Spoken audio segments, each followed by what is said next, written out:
Welcome back to the Barca Breakdown. My name is Yusef, and I'm here with my co-host Adam. Hey guys. Dude, come on. Come on, man. How can I What be are you happy? doing? You know what will make me happy? If you guys hit that What? subscribe button. We got a tough one today, okay? Let's just cut through the BS. We got a tough one. We lost 3-0, but let's put you on the hot seat, Use, because you predicted a 5-1 loss to Bayern, and we only lost 3-0 today at the Camp Nou. So is this the victory? Is, as Koeman said in this, Dutch documentary or show that's going around everywhere, Koeman said that he has given Barca a future. Is this emblematic of that? Come on, let's be serious. That's a joke. No, it's not.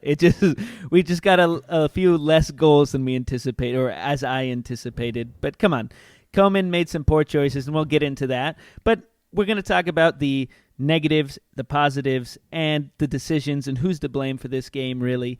If you want to start with the negatives, right? Koeman, he did the 3-5-2. It's what we talked about, and we were really worried, right? In the back three, he had Eric Garcia, which I was surprised over Lenglet. He had Piqué and Araujo. It's classic. He had Alba, Pedri, Busquets, Frenkie de Jong. Expected those because we thought Alba would come back from the injury. Then he had Sergio Roberto as right back.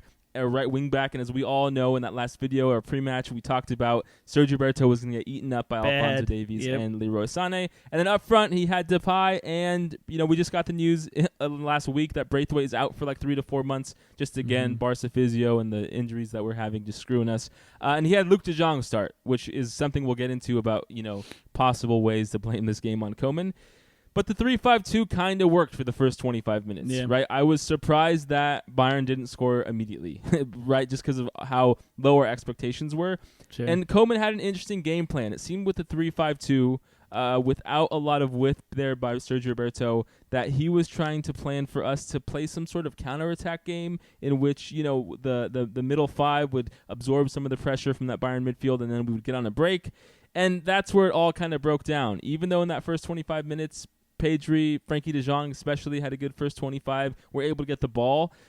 And anytime Sergio Roberto touched the ball, Bayern would give him so much space, and he just wasn't able to make any good passes. We'll show the heat map right here of all of his passes, and you can just see, as he's memed about so often, just a lot of backwards passes, which is part of why he was whistled by the Camp Nou when he came off. And then on the other side, Jordi Alba didn't have any good crosses in that period of time, right? I really thought in that first 25 minutes, Depay or Frenkie de Jong or even Araujo off of a Depay free kick could have put in a header or at least some sort of goal, and we just really didn't capitalize, and you just had this feeling that things were going to go down. And then boom, Thomas Muller gets a deflection off Eric Garcia, who for some reason isn't closing out Thomas Muller, but instead jumps and bends so that the ball hits on the back. They score. And then it was just classic Barca, right? So, Yus, what did you think? I mean, how did that first 25 minutes look to you? And then what kind of led to our downfall for the rest of the game there? Well, I think in the first 25 minutes, we had good ball movement. We created open space. I think where we had downfalls is after doing that for so long and so many times, I think Bayern caught on to what we were doing. And a good coach, as Bayern Munich has, would see that and adjust to that. Then on top of that, when we created that space in that first 25 minutes, there was no speed. No speed at all. Luuk de Jong, too slow. Sergio Roberto, too slow. Passes and Depay was out there up front, and Depay had no one to connect with. He just seemed so isolated for a play style that was supposed to be, heavily going on the counterattack. And a lot of the fans are upset, right? You see it all over the timeline, mad at Koeman. This is one thing that's kind of hard to gauge, right? Is that, is this opposite of the Barca style where we retain possession, we build from the back, we're able to do 1-2s, we're able to make the triangles and get the ball forward and then score a goal? Yes, this style was totally opposite. But think about this, right? We go into the game, the 3 attackers we could choose from were Philippe Coutinho, who hasn't played an actual minute in over a year, Luuk de Jong, who's never played on Barca before and is about to play, one of the for sure favorites for the Champions League, and then Depay. And so, Koeman was kind of stuck between a rock and a hard place, in my opinion, even though he did also make bad decisions. And so I feel like the game is kind of a comedy of errors. And as we look to figure out who or what is to blame, let's start with the first one, which is Koeman, right? I think starting Luuk de Jong in this game was a mistake, even though, we didn't have necessarily other players to play. He seemed so out of out of sorts. He didn't seem fast enough. I mean, I think Yusef could have done better up there. Sure, Even Coutinho, who was a bright spot at the end of the game, maybe we should have started him. Although, if things went south, I'm sure the pitchforks would be out for him for starting Coutinho after so long. And then Alba, he, reports are he had a high fever yesterday, but we played him anyways, and then he ends up getting hurt. He also didn't look that great and wasn't able to convert some chances he had in the first half to put in crosses. And so what do you think? I mean, how could he have structured the team to try and break on a counterattack with no wingers and no speed? Even though he didn't have that available, is it his fault for trying that style with, these players? Yeah, I do think so. I think the responsibility for the lack of performance after those first 25 minutes does fall in Koeman's hands, and I say that because I think Koeman started off with a less than ideal lineup. Sergio Roberto could have been taken off. I would have rather had Oscar Mingueza in there. We have plenty of defensive players too. Even Umtiti, not to say I wanted to see him, but if we needed, we had him. And then on top of Lenglet over Garcia, true, right? True. I mean, and then that really killed me. I agree. And then on top of that, think about it. After the 25th minute, Thomas Muller scores. At about the 36th minute, stuff starts to get kind of heavy. We start to fall apart a little bit. Nothing seems to change in our tactic. That's where Koeman is really going to fall short here. And I think he came in with a different plan than normal. And I, applaud him for that. Don't just always come into every game with the same tactic, the same lineup, because it's not going to work, especially against a team like Bayern Munich. But he didn't change anything as the game continued. That's where I think is the biggest thing. And then we just end up finishing the game 3-0. We had so many subs in the second half. It changed the whole dynamic of the game. These players hardly played together. We had Gavi, Demir. That's kind of one for the books for why is this really Koeman's fault, right? Or is this a fault of our expectations and not understanding what the real situation is here? And if you go through our pre-match video, you can see so much of a dour mood amongst me and you and all the fans in the comments. And let us know in the comments what you think about who's to blame here. But we're all sad and frustrated and had no expectations because the team is just not that good, right? Like that's at the end of the day. Agreed. We have some high spots in world-class players like Frenkie de Jong, like Pedri, like Memphis Depay. But look at these subs. The subs that were put in the games by both teams really tell you. On our team, we had Yusef Demir, right, who's not even 20 years old. Coutinho, who hasn't played in a year. Mingueza, who hasn't played in a month or two because of injury. You have Gavi, who's very young, and Balde, who's very young. On the Bayern side, you have Serge Gnabry, Kingsley Coman. Kingsley Coman's won like 40 trophies. Sabitzer, who they got this season from Leipzig, I believe was really good. Lucas Hernandez and Stanisic, right? And you just look at the players that Bayern Munich are putting on the field as subs, and they would walk into our team. That's just the state of our affairs, right? And so sometimes Koeman is rightfully memed for this whole, I'm the one who gave Barca the future. He is, memed because last season when we had better players, right, Messi, Griezmann, we weren't able to, close out that season strong. But this season, it's a little bit hard to hang him for all these mistakes because it's just we have a worse team. And, sure, there could have been some changes around the edges that he might have been able to adjust, but I'm not sure if Koeman's the guy to blame. And I think that kind of segues into, are the players on the field to blame, right? And are some of them not meeting up the expectations we need? And if the players aren't meeting the expectations, some might say that the board is really at fault here, right? Even though we always blame Bartomeu, the players still have some responsibility. Eric Garcia, I thought, was not good. Sergio Roberto was not good. And Luuk de Jong was not good. But one thing I want to ask you, Yus, before we get into those three, is Talk FCB, big YouTube channel. I'm sure a lot of you guys watch Jamie and the content he makes. He recently had a tweet that I thought was very interesting. And basically his point is that with the midfield of Frenkie de Jong, Pedri, and Busquets, right? And if you think back to the summer, Pedri, golden boy of the Euros. Frenkie de Jong, the very good player for this Dutch national team who unfortunately got knocked out early. And then Busquets, who with Spain, along with Pedri, was getting so much, credit and applause for being so good this summer. You put those three together, and it sounds like, three really, really, really good midfielders, and all of a sudden they don't perform well for our team. Is that on Koeman for how we're set up? Is that on those three for how they're playing for us compared to their national team? How do you kind of look at, our midfield?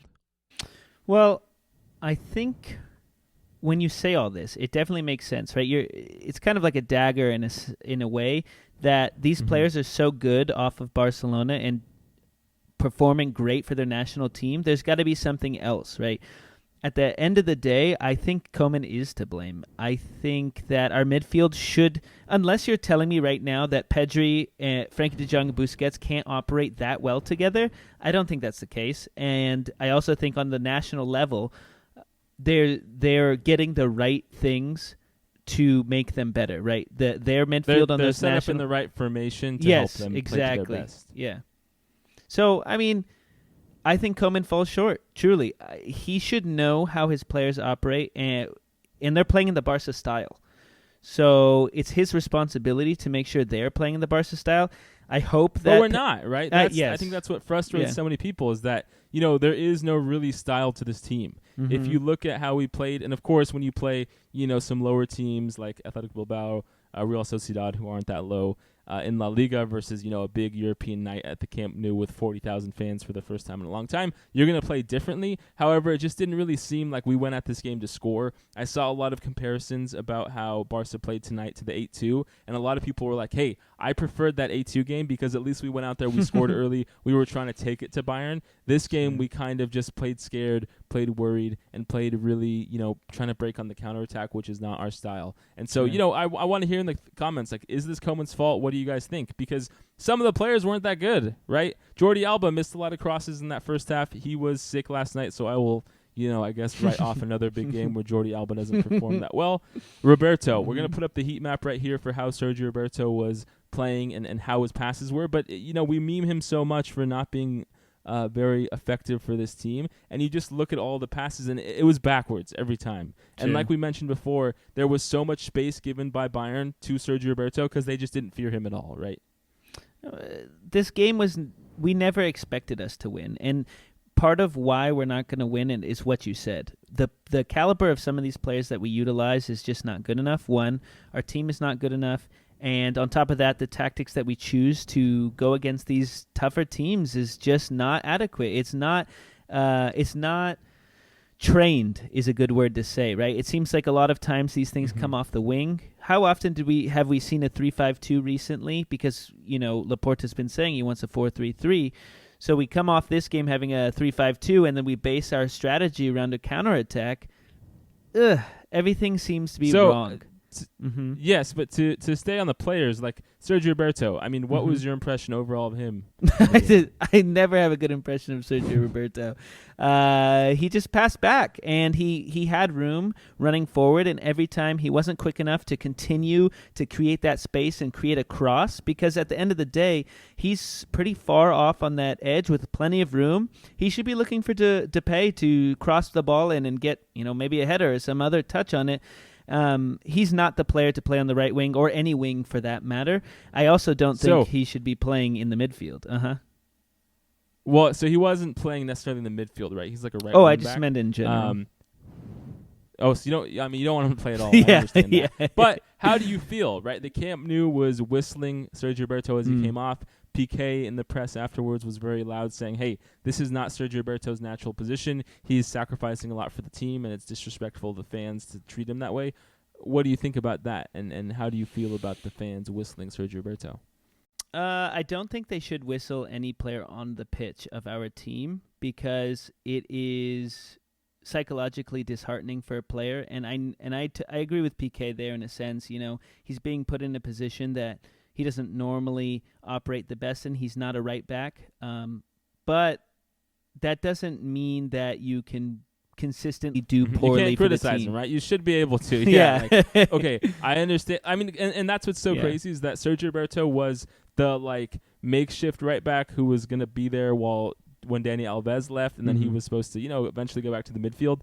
And it's been 5 years, and I went from my early 20s to late 20s with all that happening. So it's kind of freaky. Obviously, just more incompetence by the board to have Sergio Roberto staying there because we might have ruined his life, right? Like if you think about it, by playing him out of position, by having him frustrated all this time, you really affect his ability to grow and his overall career as a professional by doing it.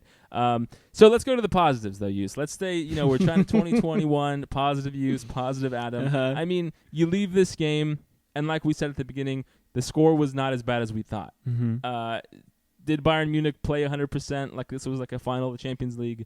Not at all. Could they have scored more? I think so. But, hey, we only allowed 3. I think some of the big positives. Araujo really, really looked good. True.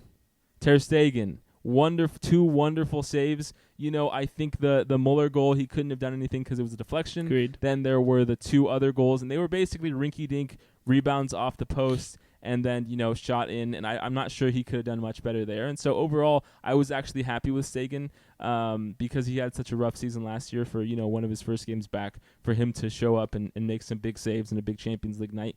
That bodes well.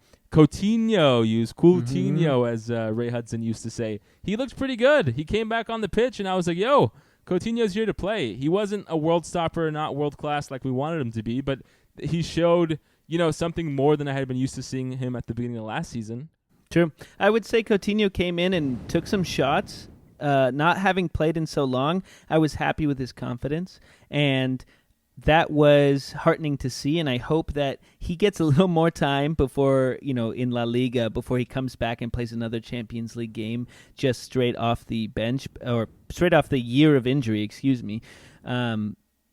Yeah, that's kind of, yeah. Well, anyway, Balde looked pretty good. Balde looked good, man. We had been criticizing him a lot. You especially had been, ringing him through the wire here, saying that he doesn't, have it. He's not good enough. And Balde looked really good coming in. Now you're making for, stuff up.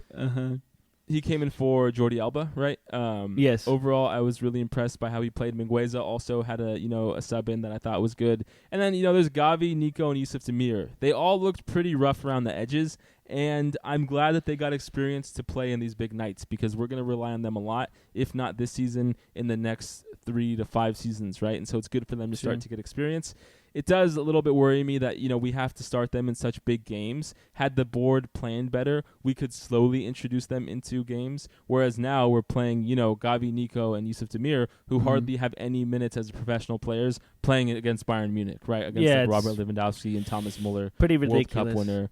Yeah. It's really ridiculous. But, the overall positives are the youth. And I think as we look back on this game, it's going to be easy for us, if the season goes better from here and, we're able to see more growth out of our players, to say, hey, we didn't have Fati or Dembele or Aguero or Braithwaite.